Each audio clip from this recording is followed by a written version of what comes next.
طاہر حسین ابن نذیر حسین، سید رضی الدین ابن سید امیر الدین، سید سہراب علی ابن سید ریاض الدین مرحوم کی روح کو وصال کیا۔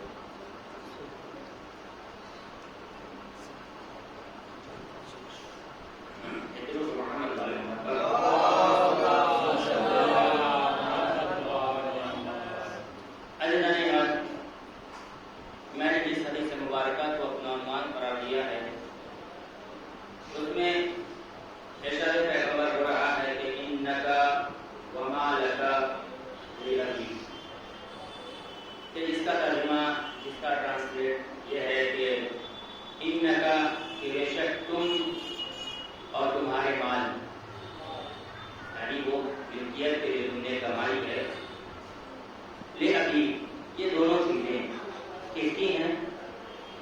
تمہارے باپ کی۔ تم اور تمہارے مال جو ہیں یہ ملکیت کس کی ہے؟ تمہارے باپ کی ہے۔ یہ پیغمبر نے اس وقت ارشاد فرمایا کہ جب ایک شخص نبی کی خدمت میں آیا اور آنے کے بعد اس نے اپنے باپ کی شکایت کی، اس نے اپنے باپ کی شکایت کی کہ یا رسول اللہ، ہمارے باپ جو ہیں وہ ہماری ساری دولت خرچ کر دیتے ہیں۔ بہت توجہ دیتا نہیں مانتا، ہمارے باپ کیا ہے، اس حدیث کو اپنے ذہن میں رکھیے۔ شکایت کیا ہے کہ یا رسول اللہ، میرا باپ ساری دولت میری اڑا دیتا ہے۔ نبی نے فرمایا اچھا، کہا تمہارا باپ کہاں ہے؟ کہا ہمارا باپ فلاں مقام پہ جگہ میں وہ کام کر رہا ہے، کھیت میں محنت مزدوری کر رہا ہے، کہا اسے بلاؤ۔ نبی کے اصحاب گئے اور جا کر اس سے اطلاع دی، اور اسے لے کر جب آ رہے تھے تو وہ درمیان راہ کچھ کلمات، کچھ فقرے، کچھ قصیدے پڑھتا ہوا آ رہا تھا۔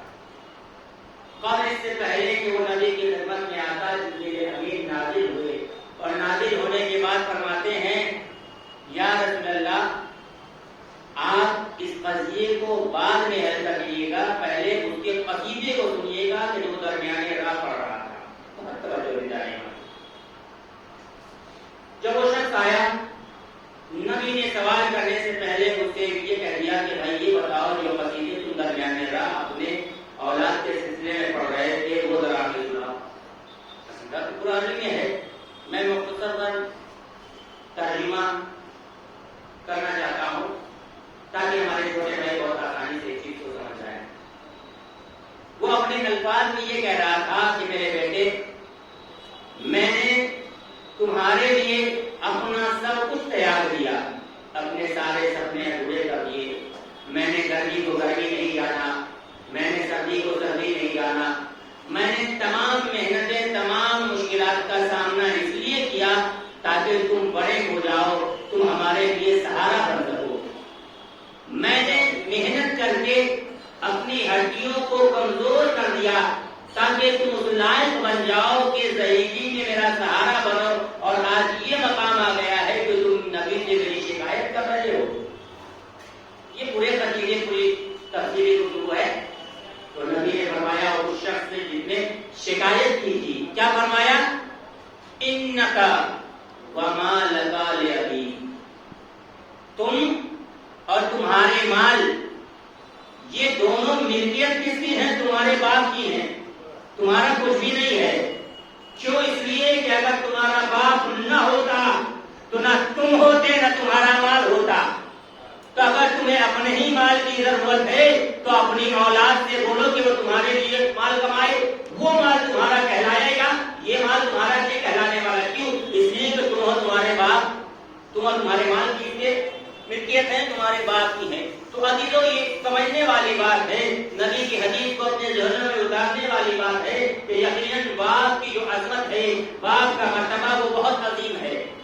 تاریخ آپ اٹھا کر پڑھیں گے، تاریخ انبیاء اٹھا کر پڑھیں تو آپ کو معلوم ہوگا جناب یوسف کون ہے؟ نبی ہے۔ باپ کے احترام میں تاخیر ہو گئی۔ جن لوگوں نے یوسف سیریل دیکھا ہے، قاسمی بھائی کو اچھے سے جانتے ہیں، ذرا سا تاخیر ہوئی جناب یوسف نے ایک درود محمد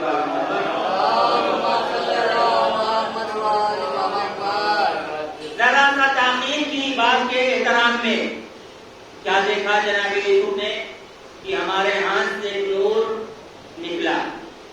سوال کر لیا جبریل سے یہ کیا میرے ہاتھوں سے نکلا؟ کہا ہے یوسف آپ کیا تصور کر رہے تھے؟ آپ یہی سوچ کر تو تعمیر کر رہے تھے کہ میرے پیچھے لشکر ہے, میرے پیچھے پورا جاہو حشر ہے, پورا لشکر ہے, یہ دیکھے گا تو کیا کہے گا؟ آپ نے اتنی سی تاخیر کی تو اللہ نے آپ کے نسل سے نبوت کو نکال کر آپ کے بھائی کے نسل میں ڈال دیا. تو ابھی تو یہ سوچنے والی بات ہے کہ عظمت باپ اتنا ہے کہ جو نبی اپنے باپ کے احترام میں تاخیر کرے اس کی نسل سے نبوت خارج ہو جاتی ہے. تو جب عام انسان اپنے باپ کی تعظیم نہ کرے تو اس کا کیا حال ہونے والا ہے؟ محمد والے محمد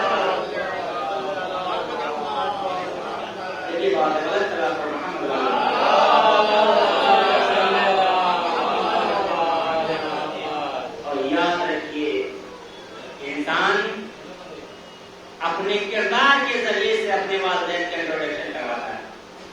باپ کو اولاد کو دیکھ کر اس کے بعد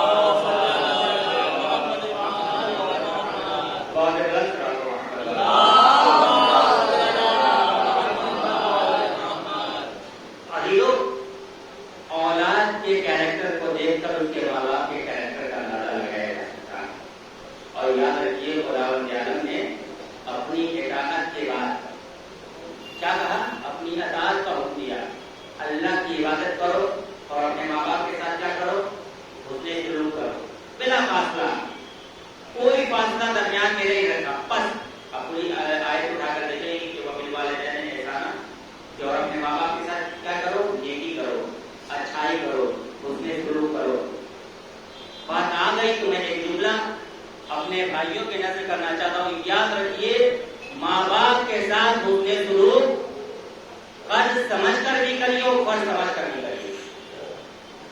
قرض سمجھ کر بھی انجام دیجیے, فرض سمجھ کر بھی انجام دیجیے. اگر آپ ماں باپ کے ساتھ حسن سلوک قرض سمجھ کر ادا کریں گے تو آپ کی اولاد قرض ادا کرنے والی ہے, اور اگر آپ فرض کریں گے تو وہی فرض آپ کو جنت تک لے جانے والی ہے. محمد والے تو دونوں صورتوں میں ہم ماں باپ کے ساتھ کیا کریں؟ حسن سلوک کریں, اچھائی کریں. اور یاد رکھیے جو انسان اپنے ماں باپ کی عظمت کو نہیں سمجھ سکتا, مثلا بڑا مشہور ہے, جو اپنے ماں باپ کا نہیں ہوا وہ کسی کا نہیں ہوا. بات آگے تو میں کہتا چلوں, سسر اس بھول میں نہ رہیں کہ میرا داماد بہت لائق ہے. بہت توجہ, سسر اس بھول میں نہ رہیں کہ میرا داماد بہت لائق ہے. کیوں؟ اس لیے جب آپ کا داماد اپنے باپ کا نہیں ہوا, بات آگے تو کہتا چلوں جو اپنے باپ کا نہیں ہوا وہ کسی کے باپ کا نہیں ہوگا. محمد والے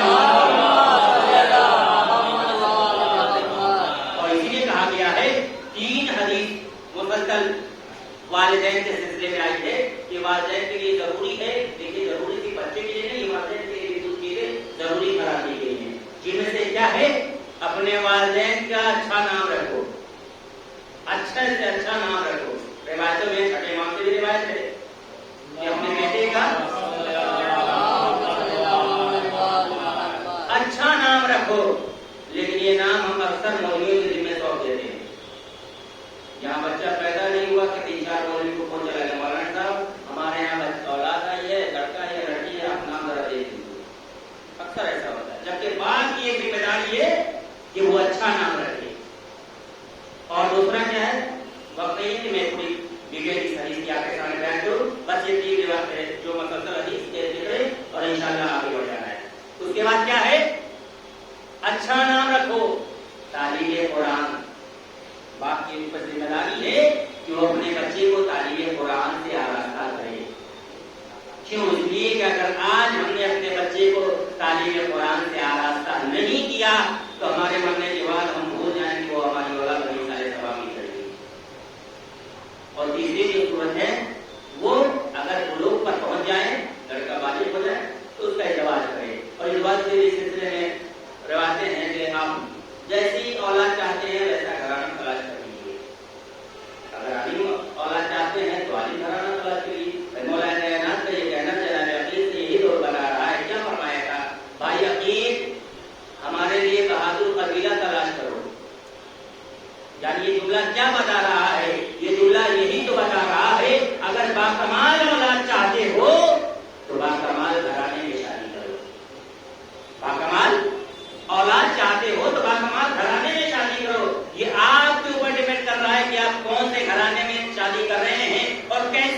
چاہ رہے ہیں. لہذا عزیزو یہ یاد رکھیے ہر ماں باپ کی ذمہ داری ہے جہاں ماں باپ کا حق بچوں کے ساتھ ہے وہی بچوں کا حق ماں باپ کے ساتھ ہے. اور یاد رکھیے اللہ نے کیا فرمایا, اپنی عبادت کے بعد والدین کی اطاعت کا حکم دیا ہے اور یہ فرمایا ہے جو بندہ اپنے ماں باپ کی اطاعت نہیں کر سکتا وہ اپنے رب کی بارگاہ میں اپنے سر کو خم کر بھی نہیں کر سکتا. ضرور محمد والے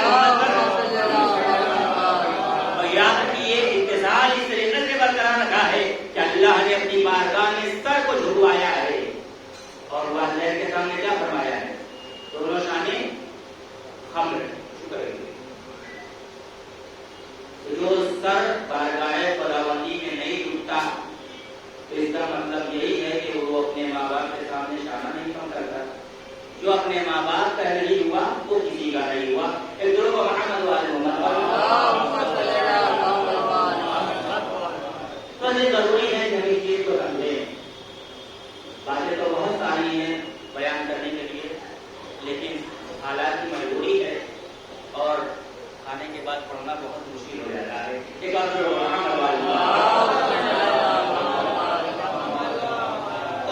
دین اسلام میں سب کے حقوق کو بتایا گیا ہے جیسا کہ ماں باپ کے حق کو بھی بتایا گیا ہے کہ ماں باپ ایک ایسی نعمت ہے اللہ کی طرف سے کہ اگر یہ نہ ہو تو ہمارا وجود نہ ہو, اگر یہ نہ ہو ہمارے درمیان تو ہمارا وجود نہ ہو.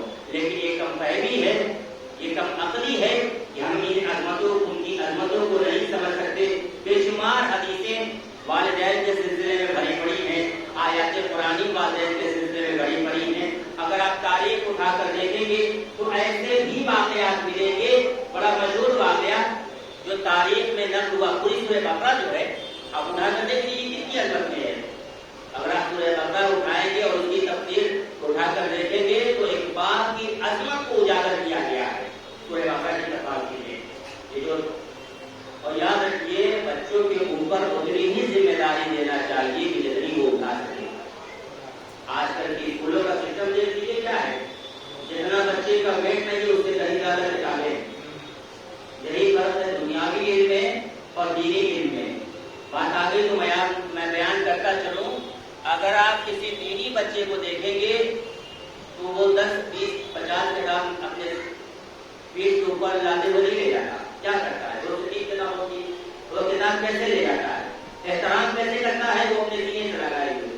اگر آپ صبح اٹھتے ہوں تو دیکھتے ہوں گے اپنے گلی محلے میں بھی آپ حضرات کی ملاحظہ کرتے ہوں, کیا کرتا ہے, وہ کتاب اپنے سینے سے لگائے ہوئے چلا جا رہا ہے. پوچھیے بھائی کہاں جا رہے ہو, مکتب جا رہے ہیں. کیا ہے تمہارے ہاتھ میں, قرآن مجید ہے. یعنی مطلب کیا ہے, قرآن مجید سینے سے لگا کر یہ بتانا چاہ رہا ہے اور یہ پیغام ہے دنیا والوں کے سلسلے میں کہ دنیا والوں یاد رکھو وہ کتابیں جو بچہ اسکول اپنے پیٹ کے اوپر لاد کے لے جانے والا ہے وہ علم اسی دنیا میں رہ جانے والا ہے, لیکن وہ علم جو اپنے سینے سے لگائے ہوئے لے کر جا رہا ہے وہ علم اس دنیا میں بھی کام آنے والا ہے, آخرت میں بھی کام آنے والا ہے. لوگ محمد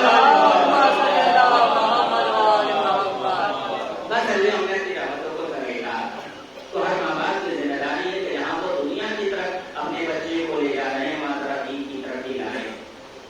مگر نہ دیکھ لیجیے بہت سارے لوگ ایسے ملیں گے کہ عمر گزرنے کے بعد افسوس کرتے ہیں کہ کاش ہم نے بچپن میں قرآن پڑھ لیا ہوگا. اور یاد رکھیے میدان محشر میں ہر بچہ جنت کے دروازے پہ کھڑا ہوگا, روایت ہے, اور کھڑا ہوگا اور اپنے باپ کا گریبان پکڑے گا اور یہ کہتا ہوا نظر آئے گا.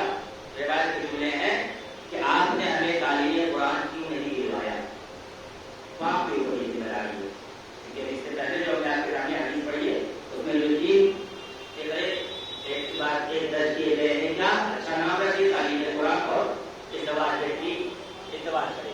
تو عزیزوں بہت اہم ذمہ داری ہے ماں باپ کی. ایک اور روایت ماں باپ کے سلسلے میں اور یہ طرح سے بتائے. چوتھی امام کی روایت ہے حضرت محمد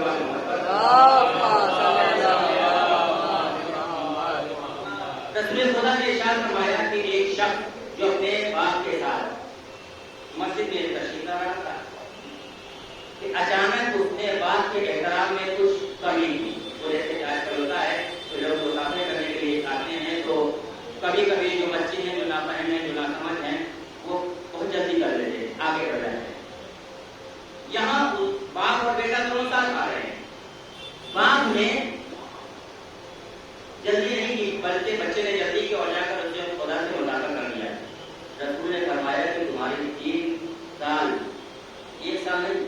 3 سال اللہ نے تمہاری عمر کو کم کر دیا.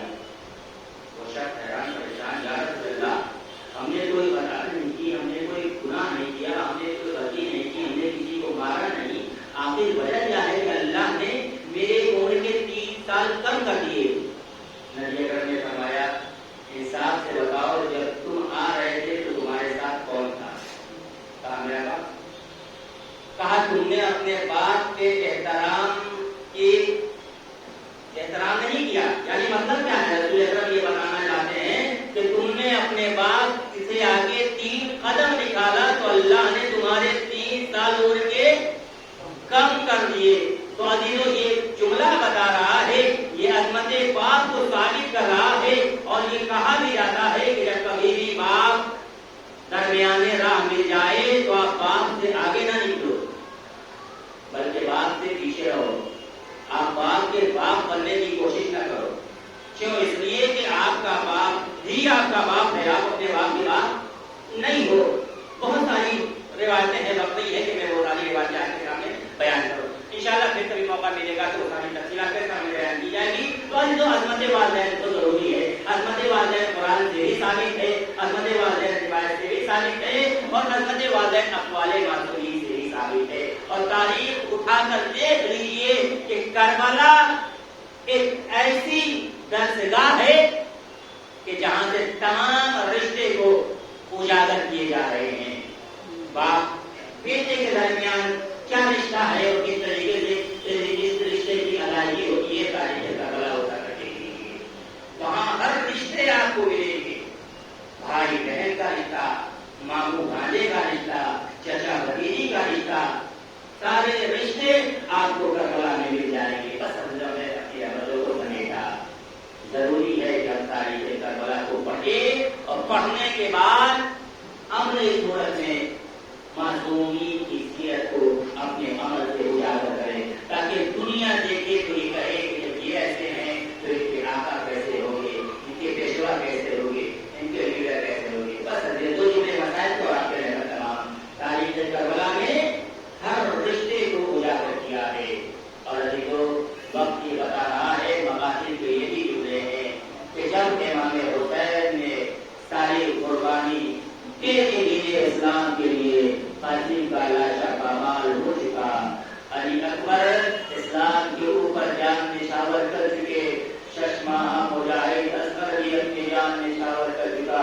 باقاعدہ روایت کہتی ہے حسین در خیمہ پر آئے اور آ کر یہ کہتے ہیں اے بہن زینب بھائی کا سلام آخر قبول کریے. روا کہاں ہو؟ حسین کا سلام آخر قبول ہو. باقاعدہ حسین در خیمہ پر آنے کے بعد سب کو سلام آخر کر رہے ہیں. باقاعدہ روایت بتاتی ہے کہ حسین کو زینب نے طلب کیا، کہا بھیا حسین ذرا زینب کے قریب آئیے، آج ہمیں وصیت پہ عمل کرنا ہے. بس آپ 2 جملے آپ کے رحمت تمام. اور باقاعدہ تاریخ بتاتی ہے کہ زینب نے حسین کو قریب بلایا اور بلانے کے بعد زینب نے حسین کے گلے کا بوسہ لیا. اور باقاعدہ جملہ سنیں گے، تاریخ کہتی ہے حسین نے سوال کر لیا اے بہن زینب آپ نے میرے گلے کا بوسہ کیوں لیا ہے؟ اور باقاعدہ روایت کے جملے ہے زینب کہتی ہے بھیا اماں کی وصیت تھی کہ جب میرا حسین وقت آخر آئے تو اس کے گلے کا بوسہ لے لینا، اس لیے کہ یہی وہ گلا ہوگا جس پہ شمر کا کنجے بنجر چلے گا. اور باقاعدہ تاریخ بتاتی ہے کہ حسین نے زینب کے بازو کا بوسہ لیا. زینب نے بھی سوال کر لیا اے بھیا حسین آپ نے میرے بازو کا بوسہ کیوں لیا ہے؟ اور باقاعدہ حسین کہتے ہیں اے بہن زینب جس طریقے سے اماں نے آپ کو وصیت کی تھی ویسے ہی مجھے بابا نے وصیت کی تھی. اے بیٹا حسین جب وقت آگے جانا تو زینب کے بازو کا بوسہ لے لینا، اس لیے کہ یہی وہ بازو ہوں گے جو تیری شہادت کے بعد جس بازو میں رسمان ظلم باندھے جائیں گے. اور دیار بدیار کوچا کوچا بے مقنع چادر سرایا جائے. اللہ يعلم الذين ظلموا أي منقلب ينقلبون إنا لله وإنا إليه راجعون تجن قضاء وتسليما لأمره قال وحكم الله من سکتے ہیں ہماری اس مقدس عبادت کو قبول فرما والا بحق محمد میں جہاں جانشیاں میں بے قرار ہیں ان کی جان مال کی عزت و آبرو کی حفاظت فرما جو پریشانی حال ان کی پریشانی کو دور فرما جو مقبول ان کا قرض زیادہ فرما جو برسر روزگار ہمیں ذریعے اس میں عائد فرما جو مقبول ان کا قرض زیادہ فرما جو اولاد انہیں اولاد اسرائیل و دینہ عنایت فرما اور ہمدہ اس ماہ رمضان المبارک کے صدقے میں ہمارے مرحومین کی مغفرت فرما اور ہمدہ تیرے حضور کے بہترین دعا یہ ہے کہ اپنے حجت کے دور میں تعجیل فرما ہم سب کو ان کے عوام میں فرما ہمیں گزارش ہے کہ ایک مرتبہ سورہ ہم اور 3 مرتبہ سورہ اخلاص کی تلاوت فرما لیں اس کے بعد نام السلام علیکم